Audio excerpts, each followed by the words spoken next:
오늘은 영원한 가치를 위해 사는 사람들 두 번째 시간이 되겠습니다. 특별히 지난주와 오늘은 제가 안식년 기간 동안에 여러 나라를 방문했고, 특별히 이번 한국을 방문해가지고 거기에 가니까 우리 외국에서 오신 선교사님들을 모신 외국인 선교사 묘원이 있었습니다. 그래서 그곳에 가서 참배하면서 선교사님들의 그 모습들, 우리 한국에 오셔서 헌신하고 희생하셨던 그 모습을 보면서 제가 너무나 죄송한 생각이 들었습니다. 너무나 제가 가슴이 아팠습니다. 우리는 그분들 이름도 잘 모르고, 그런데 그분들이 아니었으면 우리는 어떻게 되었을까 하는 생각 속에서 같이 생각하면서 제가 이 시간을 여러분과 같이 나누기를 원합니다. 자, 지난주 이제 다른 PPT 띄워주시고요. 또 위에 뜨는 것을 보면서 또 좀 카메라도 비춰주시면 되겠습니다. 그래서 양화진 선교지를 방문했는데, 먼저 대강 좀 넘어가시면 됩니다. 먼저 우리 한국은 최초의 기독교인이 누구라고 그랬습니까? 최초의 기독교인은 이성훈이라는 분입니다. 이분은 정약용, 우리가 잘 아는 정약용의 매부 되시는 분인데, 이분이 마테오 리치가 중국에 와서 중국 한문으로 천주시리라는 글을 적었는데, 그 책이 이제 한국에 들어와 가지고 이승훈이 믿기 시작했고, 그래서 이분이 중국에 가가지고 이제 세례를 받습니다. 그래서 세례를 받고 한국에 돌아와서 이제 가톨릭 교회를 만들게 되죠. 그리고 이제 중국에다가 목회자를 파송해 달라고 했는데, 바로 그분이 주문모 신부입니다. 이분이 한국에 들어와서 이제 목회를 하게 되죠. 그러니까 최초의 외국인 가톨릭 선교사가 바로 중국인 신부입니다. 그리고 이제 이분은 선교사 활동을 하다가 신유 박해로 말미암아 세남토에서 순교를 하시게 됩니다. 그리고 이제 1832년에 한국의 정조대왕 당시에 이제 이 기출라프라고 하는 독일 루트교 개신교 목사가 우리 중국인 선교사로 왔다가 이제 다시 한국에도 와서 선교를 하게 됩니다. 그러니까 우리 개신교 선교사는 최초로 바로 기출라프라는 목사님이십니다. 그리고 이제 1866년에 이제 토마스 선교사가 한국에 들어와서 오자마자, 그죠? 바로 제너럴 셔먼회에 들어와서 오자마자 죽음을 당하게 됩니다. 당시 조선은 병인 박해로 말미암아 선교사님 9명, 8,000명의 천주교 신기한들이 바로 이 양화진에서 이제 순교하게 되어집니다. 자, 그리고 이제 양화진 이야기가 나오죠. 이제 양화진에 최초로 매장된 분이 바로 헤론이라는 선교사입니다. 그 뒤쪽으로 쭉 넘어가셔야 돼요. 이 헤론이라는 선교사님은 정말 참 너무나 훌륭한 분이십니다. 의과대학을 수석으로 졸업하시고 교수와 의사로서 살아갈 길이 있음에도 불구하고 그는 즉시 한국으로 와서 이제 의사로서 이렇게 수고를 하셨습니다. 그러다가 그는 들어와서 몇 년 되지 않아 가지고 전염병에 걸려서 불과 30 초반의 나이로 생명을 잃게 됩니다. 그래서 어떻게 하면 이 외국인 선교사를 매장할 것인가, 고종 황제에게 부탁을 해가지고 바로 이 양화진에 묻히게 되어진 최초의 외국인 선교사입니다. 그 다음에 이제 두 번째가 이 헐버트입니다. 헐버트는 그가 어떤 일을 했습니까? 바로 참 한국에 와서 너무나 중요한 일들을 많이 했습니다. 그는 이 한국의 띄어쓰기, 또 그뿐만 아니라 한국의 그 독립을 위해서, 그리고 외교관으로서 만국평화회에 3명의 밀서와 함께 같이 파송되어져서 통역을 담당했던 그런 분입니다. 그래서 그는 한국인보다 더 한국을 사랑한 외국인이라 되어 있습니다. 그리고 그는 죽은 후에 나는 한국에 묻히고 싶다, 웨스트민스터 사원보다 한국에 묻히고 싶다 해가지고 바로 한국에 묻히게 되어진 분이죠. 그 다음에 이제 아펜젤러라는 분을 말씀을 드렸습니다. 한국 교육 선교사로서 참 위대한 헌신을 하신 분입니다. 그리고 독립신문을 발간하였고요. 그래서 아펜젤러는 또 한국에서 순교하게 됩니다. 44세의 나이로 순교하셔서 한국의 양화진에 묻히게 되었습니다. 그 다음에 이제 언더우드입니다. 한국 선교의 개척자. 4대가 이 한국 양화진에 묻혀 있습니다. 언더우드. 바로 이분은 조선 기독교 대학을 설립했는데 바로 이것이 연세대학교 전신이지요. 그리고 이분은 참 26살에 한국에 들어왔습니다. 참 젊은 나이에 들어와가지고 성경 번역 사업을 하시고요. 최초로 장로교회인 세문안교회를 설립하시고 또 연희전문대학에 바로 교장으로서 봉적하신 분입니다. 자, 여기까지가 이제 지난주까지 했습니다. 자, 오늘은 스크랜턴이라는 분입니다. 이 스크랜턴 메리, 이분은 우리 한국 근대 여성 운동의 선구자이십니다. 근대 여성 교육의 선구자이십니다. 자, 이분은 52살이 되는 이 늦은 나이에 미 감리교 선교사로 파송을 받고 아들 4외와 더불어 한국에 들어왔습니다. 그래서 며느리도 미세스 스크랜턴인데 이분이 이제 큰 어머니다. 스크랜턴. 바로 이분이 이제 무엇을 시작하셨냐면은 바로 여자들을 주로 가르쳤습니다. 그리고 고아들을 가르쳤고요. 주로 가르친 사람들이 첩이었다고 합니다. 한국에 옛날에는 남자 한 명에 부인이 여럿이었지 않습니까? 그러니까 이 첩들이 얼마나 많은 수름을 당했습니까? 그래서 버려진 아이들과 첩들을 들여다 놓고 교육을 시켰는데 점차적으로 사람들이 늘어납니다. 그래서 나중에 고종 황제가 이름을 하사하는데 바로 이화학당이다 하는 이름으로 이하여대의 전신이라고 할 수 있는 것이죠. 스크랜턴 부인. 처음에는 학생들이 하도 많이 모여드니까 이제 남자 교사도 와서 그 학당에서 학생들을 가르쳤습니다. 그 당시 한국은 남자와 여자는 같은 공간에 있을 수 없습니다. 그래서 앞에다가 막을 쳐놓고 천을 이렇게 내가지고 막을 쳐놓고 남자 선생은 그 뒤에서 가르쳤다고 합니다. 그리고 이 스크랜턴 대부인은 이 기독교 교육을 우리 한국 여인들에게 시키면서 여러분 훌륭한 한국인이 되십시오 이렇게 말하고 이제 이 학당이 점점 자리가 이제 잡아가고 좋은 학교로 이제 세워지게 되니까 단번에 그 자리를 이제 내어줍니다. 다른 사람에게 내어주고 본인은 시골로 다니면서 길거리에 다니면서 노방전도를 합니다. 그리고 얼마나 여성들이 굴레에 얽매여 있는지 얼마나 버려져 있는지 그것을 눈으로 보면서 그는 여성들을 상대로 그러니까 당시 남자는 절대로 여성에게 다가갈 수 없었지 않습니까? 그래서 온갖 굴레와 서름에 눌려 사는 그 여성들을 상대로 복음을 전하였고 최초로 기독교 전도 여성 전도회를 만든 분입니다. 그리고 이제 두 번째는 캔드릭이라고 하는 분입니다. 루비 캔드릭이라는 분입니다. 이분은 1905년에 캔사스 의자 성경대학을 졸업하고 바로 선교사로 헌신해가지고 미국 남감리교 선교사로서 한국에 왔습니다. 그는 처녀로 한국에 왔죠. 그는 한국에 오자마자 송도에서 교사로 헌직합니다. 그는 교사로 하면서 아침 경건회를 인도했고 영어를 가르쳤고 아픈 아이들을 지극정성으로 헌신하였습니다. 그녀는 매우 젊고 사랑스럽고 아름다웠고 헌신적으로 그 한국인들을 사랑을 했고 또 사랑을 받았습니다.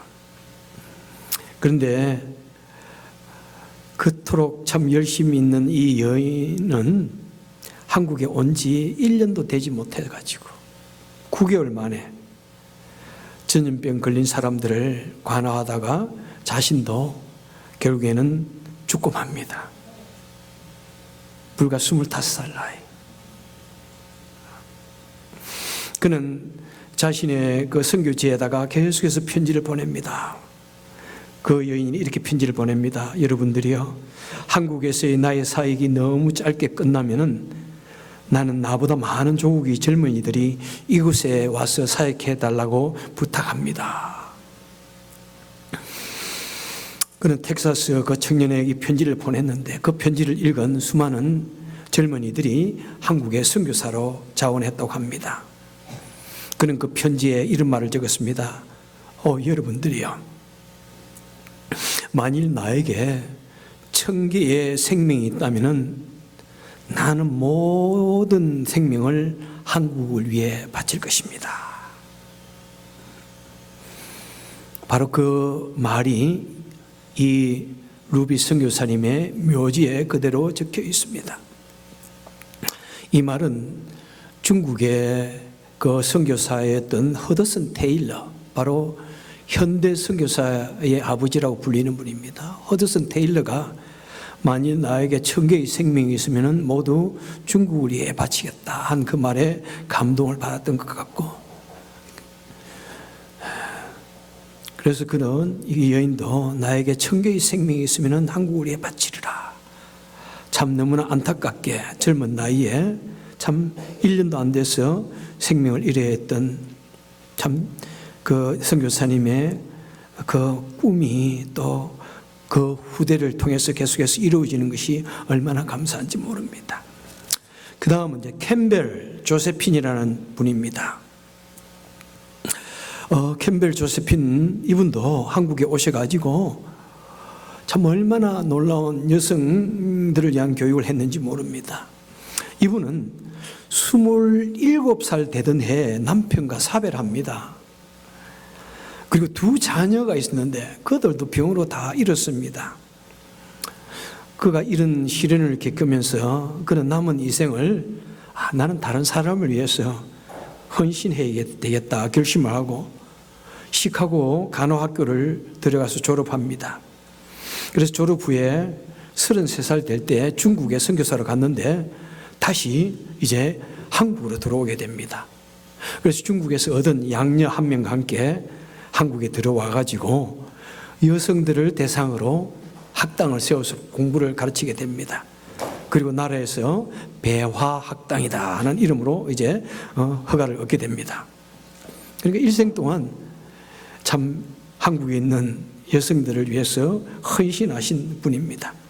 그리고 65세가 돼서 안식년을 맞아서 미국에 돌아갔는데 이분은 이 한국 사람들의 그 생활이 너무나 피폐한 것을 보고 어떻게 하면은 특별히 한국의 여성들이 좀 자립할 수 있을까, 그것을 생각하면서 여러 가지 기술을 익히게 됩니다.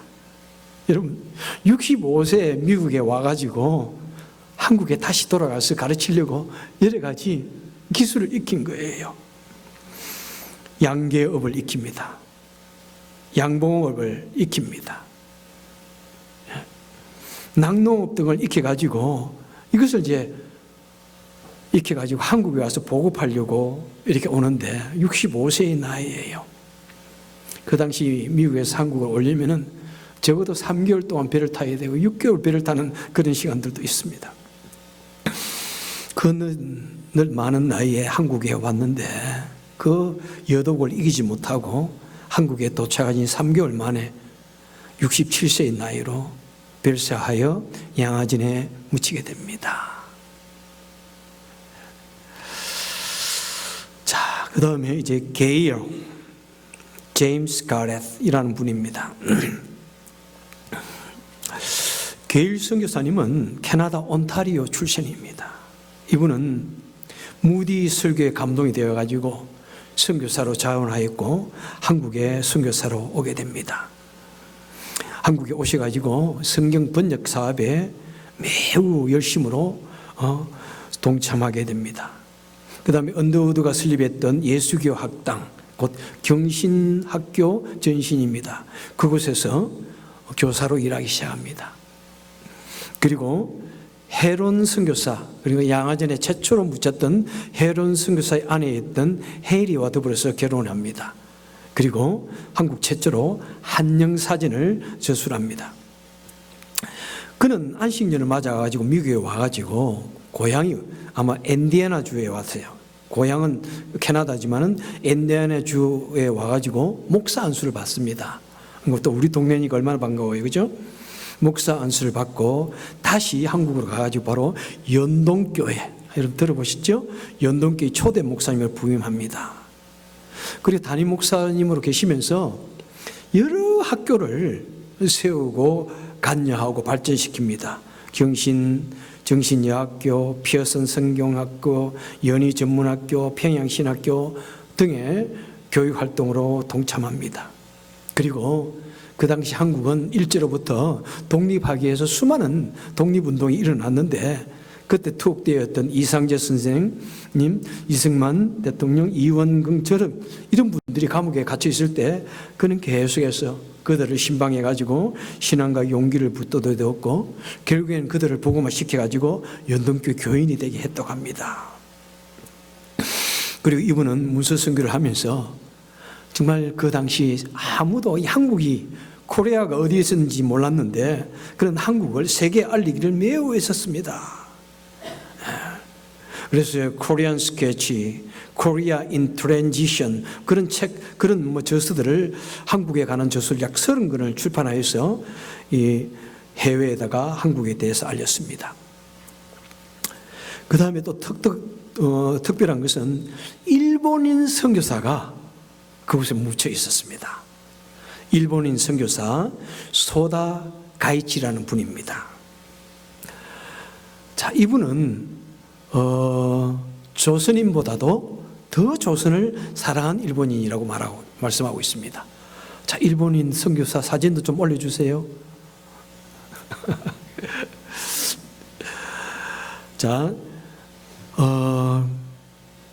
이 소다 선교사는 젊은 시절에 굉장히 방황하고 정말 혼란되었던 그런 질풍노동의 시기를 보낸 것 같습니다.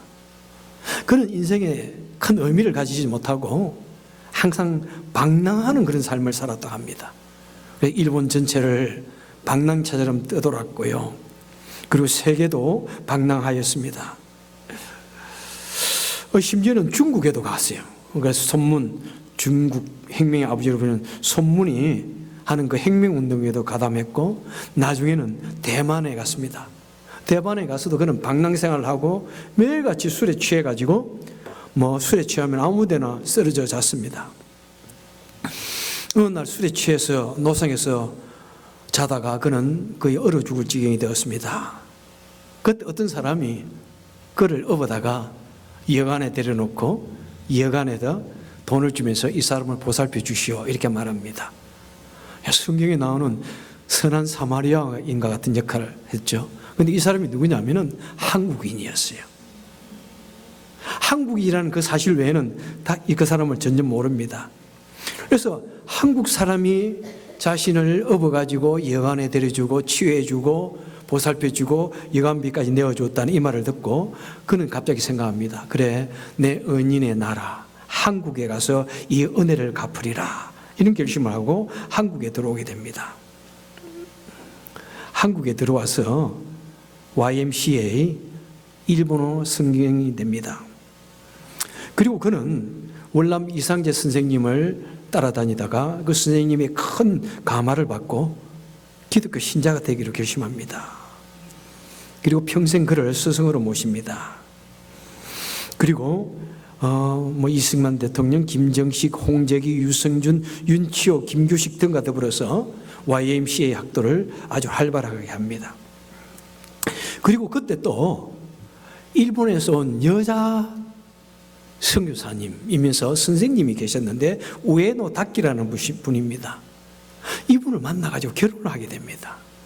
이 우에노 다키는 숙명여학교와 이하여학교에서 영어 교사를 가르치고 있었는데 이제 이분을 만나면서 이 소다 가이치가 정말 그 일생이 완전히 변화되어져요. 그때까지만 해도 술을 끊지 못했는데 술을 끊고 기독교에 적극적으로 이제 완전히 자신의 삶을 헌신하기로 맹세를 합니다. 완전히 새 사람이 되어진 거예요. 그리고 이 소다 고이치는 일본인이지 않습니까? 그 당시 한국은 일본의 지배를 받았고 수많은 독립운동이 일어났습니다. 그래서 그는 한국을 위해서 얼마나 많이 싸웠는지 몰라요. 일본 외무성에 가가지고 한국이 일본을 지배하는 것에 대해서 그는 신랄하게 비판을 합니다. 그리고 그때 이상재 선생님이나 이런 사람들이 독립운동을 하다가 투옥되니까 그를 석방하기 위해서 얼마나 일본의 만행을 맹렬히 공경했는지 모릅니다.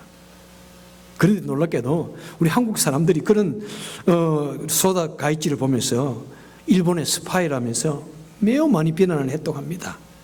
그런데 일본 사람들은 또 어떻게 했을까요? 또 일본 사람들도 그를 배신자라고 그러고 한국인의 앞잡이라고 그러면서 한국 사람들로부터 공격을 받고 일본 사람들로부터 공격을 받았지만 그는 조금도 그런 것에 아랑곳하지 않냐고 꿋꿋하게 정말 그 믿음을 지키고 그 길을 갔다는 것입니다. 그는 이제 나중에 어떤 일을 하냐면은 고아들을 모아서 그들을 돌봅니다. 바로 영락보리는이라는 건데 바로 이것이 한국 고아원의 가장 근대식 고아원의 효시였다고 합니다. 한국이 해방되고 나서 그는 일본으로 돌아갔다가 마지막에 다시 한국으로 돌아오게 됩니다. 그리고 저 사진이 뭐냐면은 한국 영락교회 옆에 있는 분이 서 있는 분이 혹시 누군지 아세요? 여러분 왼쪽 키 크신 분이 누구죠? 영락교회 목사님 한경직 목사님이 초대를 하고 한국의 대통령 이승만 대통령이 초대를 해가지고 저렇게 지금 환영을 하고 있습니다. 그래서 참 고아원을 돕기 위해서 어디를 가든지 식품을 얻어오고 옷을 얻어오고 모집하러 다녔는데 일본 사람들은 그를 계속해서 그럽니다. 우리 국가의 수치다.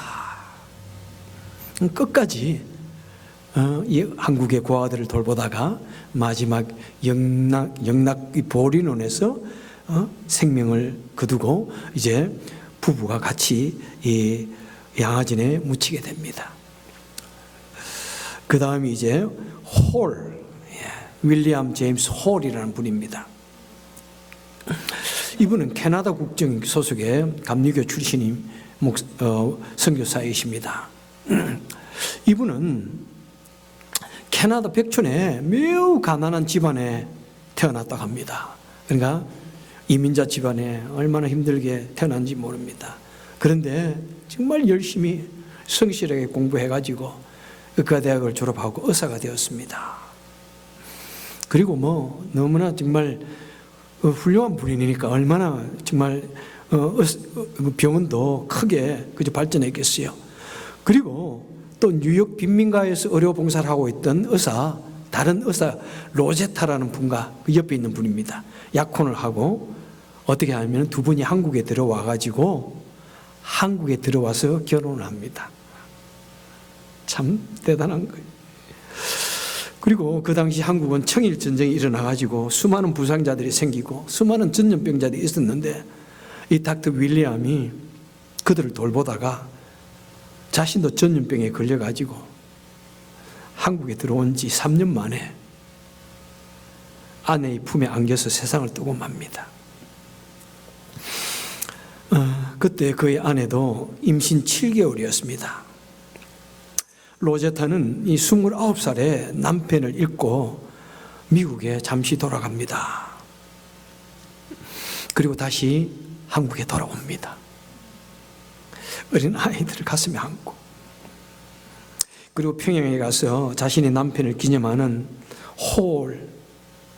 홀이라는 병원을 세우고 그가 스스로 부인 과장이 되어가지고 일을 합니다. 그때 얻은 딸 에디스도 이질로 거의 죽을 지경까지 되었는데 결국에는 참 그 모든 어려움을 이겨내고 그 일을 다 감당해냅니다. 수많은 선교사님들이 한국에 왔다가 그런 여러 가지 전염병 때문에 전염병이 가장 무서워가지고 많은 사람들이 돌아갔지만은 이분들은 어린아이, 자기 딸, 자녀까지도 그런 전염병에 걸려도 돌아가지 않냐고 그 자리를 지키고 이 일을 감당해냅니다. 그리고 이제 나중에 김점동이라는 분이 계시는데 이분은 나중에 박에스더로 불린다고 합니다. 이분을 미국까지 데려가가지고 어학교육을 시켜가지고 한국 최초의 한국 여사로 만듭니다. 그리고 특별히 로제타는 이 시각장애인들을 위해서 매우 많은 관심을 가지고 점자법을 개발합니다. 그리고 그는 결국에는 딸도 잃고 그러면서도 그는 한국에서 43년 동안 계속해서 그 일을 합니다. 그리고 그의 아들 셔우드 홀도 나중에 의사가 되었는데 한국에 와서 폐결핵을 치유하는 전문적인 의사가 됩니다. 여러분 생각나는 게 있나요? 한국의 폐결핵 치료를 위해서 발행되어진 게 있죠? 그죠? 폐결핵 실. 아마, 그죠? 어느 정도까지 옛날에 있었나요? 우리 어릴 때는 크리스마스만 되면은 우표 대신에 실을 사가지고 붙였습니다. 바로, 한국 최초로 크리스마스 실을 발행해가지고 결핵을 퇴치하는 운동에 얼마나 참 적극적으로 앞장섰는지 모릅니다. 그 여인은 이렇게 기도합니다. 주님, 기도하오니 저로 하여금 충성되게 하시고 성공을 염두에 두지 않게 하소서. 성공이 비록 충성의 결과로 따른다 해도 그것에 연연하지 않게 하소서. 오직 충성되게 하소서. 참 너무나 참 귀중한 그분의 그 기도문이 제 가슴에 참 남아 있습니다. 그 다음 분이 이제 세멜 무어라고 하는 분입니다. 이 무어는 이 시카고 맥코믹 신학교 재학 중에 이제 언더우드로부터 한국 선교에 대한 도전을 받고 졸업 후에 바로 선교사로 한국에 들어옵니다. 그는 한국에 들어와서 노방전도합니다. 그리고 곤당골에 교회를 세우는데 이 교회가 성동교회의 전신회라고 합니다. 그는 자신의 교회에 수많은 사람들이 이제 참 이 출석하기 시작했는데 아마 그 근처에 백정들이 사는 마을이 있었던 것 같습니다. 여러분 백정들 아시죠? 한국 사회에서 가장 무시를 받았던 백정. 그 박 씨가 나왔는데 그 중에 아들 봉출이 나왔다 합니다. 그런데 어느 날 이 봉출이 말하기를 우리 아버지가 장티푸스에 걸렸습니다. 그 소식을 들은 이 무어 선교사는 그곳을 방문합니다. 그리고 당시 고종의 주치였던 에비슨 선교사, 맨 마지막에 나옵니다. 에비슨 선교사를 고종의 주치를 데리고 그 사람을 방문해가지고 치유를 해줍니다. 아마 한국 정부에서 알았다면 큰 난리가 났을 일이에요. 그죠? 어떻게 왕의 주치를 데려가가지고 백정의 그 병을 치유해 줍니까? 그렇게 지극장성을 다해서 치유해 주었더니 마침내 그 사람이 왕쾌가 됩니다. 참. 그리고 그 사람이 나중에 세례를 받고 이름도 없었는데 성춘이라는 이름을 얻게 됩니다. 그 당시는 남자와 여자도 같이 앉을 수 없을 뿐만 아니라 백정들도 그죠? 소를 잡아 죽이는 그 사람들도 같이 예배를 드릴 수 없습니다. 그래서 양반들이 무엇 선교사에게 와가지고 항의를 합니다. 우리가 어떻게 백정들하고 같이 예배를 보느냐? 우리 교회 우리 만약 저 사람들을 안 내보내면 우리 못 나오겠다 이렇게 말합니다. 그러니까 무어는 그럽니다. 복음에는 헬라인이나 유대인이나 야만인이나 종이나 자유자나 차별이 있을 수 없다라고 그 말을 무시합니다. 그랬더니 그 양반들이 나가서 교회를 따로 시작을 합니다. 그리고 이 박성춘의 아들이 나중에 어떻게 되냐면은 이 에비슨이라는 이 선교사가 나중에 의과대학을 세웁니다. 이것이 뭐냐면 세브란스 의대의 전신입니다. 바로 이 아들이 그 백정이 1회 졸업생으로 모교에서 그 의과대학을 졸업하고 의사가 되고 또 교수로서 또 그 의과대학을 섬기게 됩니다. 그리고 그 백정 박성춘은 나중에 곤당골 그 교회에서 장로로 안수를 받아요. 백정이. 그런데 재미있는 것은 그 3년 후에 왕실의 세손이었던 이재행이라는 분이 있는데 그분도 성동교회에 나와가지고 장로로 안수를 받습니다.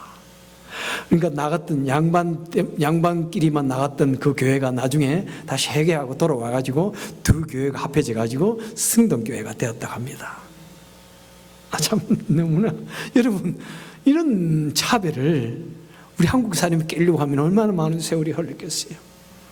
외국의 선교사가 참 그런 것을 강함하게 무시하고 깨뜨렸더니 정말 종이나 자유자나 남자나 여자가 정말 차별 없이 그리스도 안에서 복음의 정말 일꾼이 되어지고 하나님을 믿는 백성이 되어졌습니다.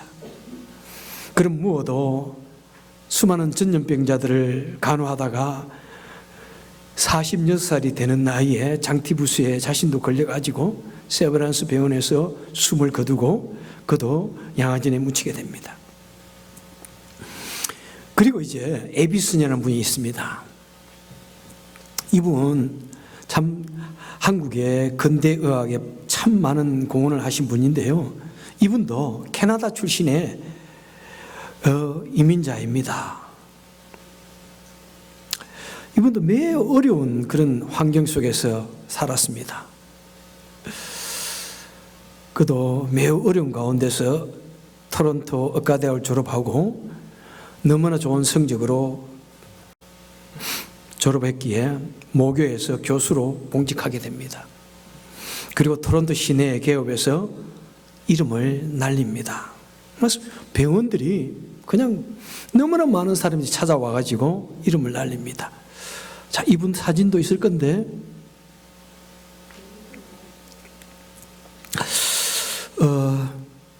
그런데 이분이 나중에 그 언더우드 선교사로부터 감동을 받습니다. 선교사로부터 감동을 받고 언더우드가 조선에 선교사로 오지 않겠느냐라고 건면하였을 때 그는 단번에 선교사로 가기로 결심합니다.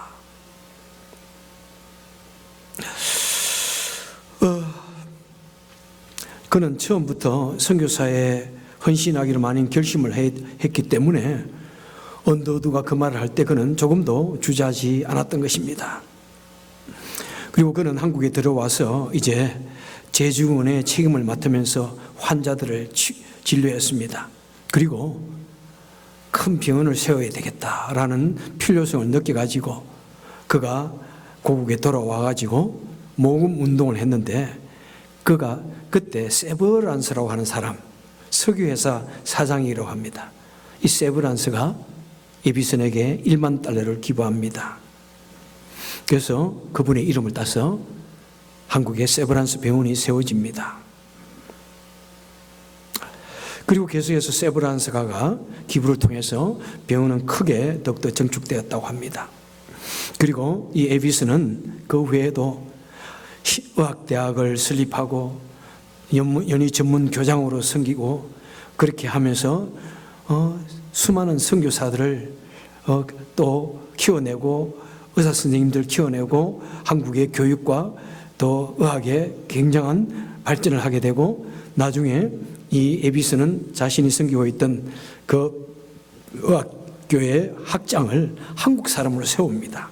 그리고 자신은 이제 그냥 연희 전문대학 교장으로 섬기게 되죠. 그리고 그는 은퇴한 후에 고향으로 돌아갔다가 96세에 참 그래도 그 중에서 가장 그래도 건강하게 별세를 하셨지만은 다시 한국에 묻히게 됩니다. 왜냐하면 그의 아들 더글라스 또 역시 의사 선생님인데 의료 선교사로 한국에 와가지고 굉장한 일을 합니다.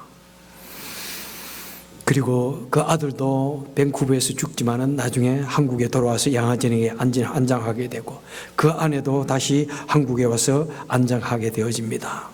그래서 3대가 한국 양화진에 선교사로 갔고 또 그 선교사로서 안장을 하게 되어지는 것이죠. 저는 참 이런 내용들, 물론 참 제가 말씀드리고 싶은 분들, 또 저 중요한 분들도 계시지만은 그곳에 주로 안장되어졌던 그런 분들의 모습을 보면서 참 너무나 가슴이 정말 부끄러움을 느끼고 아픈 그런 것을 느꼈습니다. 이런 분들의 그 삶을 쭉 보니까 이분들은 다 자기 고국에서 있었다면 얼마든지 편안하고 성공적인 그런 삶을 살 수 있었습니다. 의사로서, 교수로서, 사업가로서, 변호사로서 그들은 얼마든지 성공적인 삶을 살 수 있었죠. 그런데 그들은 그토록 그죠? 후진국, 그 한국, 정치적으로, 그 다음에 위생적으로, 문화적으로 너무나 낙후되어 있는 그 한국. 그리고 하루 정도 비행기 타고 가면은 갈 수 있는 곳이 아니라 적어도 3개월씩 그 배멀미를 해가면서 가야만 했던, 그리고 생명까지도 두려워 내어놓을 수밖에 없었던 정치적인 박해, 그 다음에 전염병으로부터의 그 죽음이 바로 눈앞에 보이는 그런 일을 당하면서도 그들이 그 길을 걸어갔던 것은 무엇입니까? 바로 그들은 예수 그리스도의 그 사랑에 감격했기 때문에 그런 것입니다. 그리고 예수 그리스도로 말미암아 이 땅이 아니라 영원한 그 나라의 아름다운 그 가치관, 그것을 두고 살았기에 이 땅에서의 편안한 삶보다는 그 나라를 위해서 살기 위해서 그 나라에 대한 소망을 두고 있었기 때문에 그들은 한국에 왔던 것입니다. 정말 이 외국인 선교사님들은 우리 하나님께서 우리 한국에 보내주신 은인들입니다. 그들은 한국에 와서 선교사로서의 삶뿐만 아니라 한국의 독립을 위해서 싸웠습니다. 독립투사였습니다. 어두움 속에 놓여있던 한국을 깨워주신 선각자들이었습니다. 무지몽매한 우리 한국 사람들을 교육으로 깨워주신 스승들이었습니다. 너무나 위생적이었던 그 환경 속에서 생명을 내어놓고 각종 전염병으로 죽어가던 사람들을 보살피고 한국을 살만한 나라로 만들어준 그런 사람들이었습니다. 그리고 한국을 세계에 알린 대사로서의 그런 삶을 살았습니다. 지난주에 읽어드렸던 언더우드의 기도가 생각납니다. 주여, 지금은 아무것도 보이지 않습니다. 주님, 메마르고 가난한 땅, 나무 한 그릇 시원하게 자라오르지 못하는 이 땅에 하나님께서 저희들을 옮겨 놓았습니다. 여러분, 이 땅에 우리 눈에 보이는 것이 무엇이 있는지요? 아무것도 보이지 않습니다. 여러분, 그래도 우리는 얼마나 좋은 것이 눈에 보이는 이 세상에 살아가고 있는지요?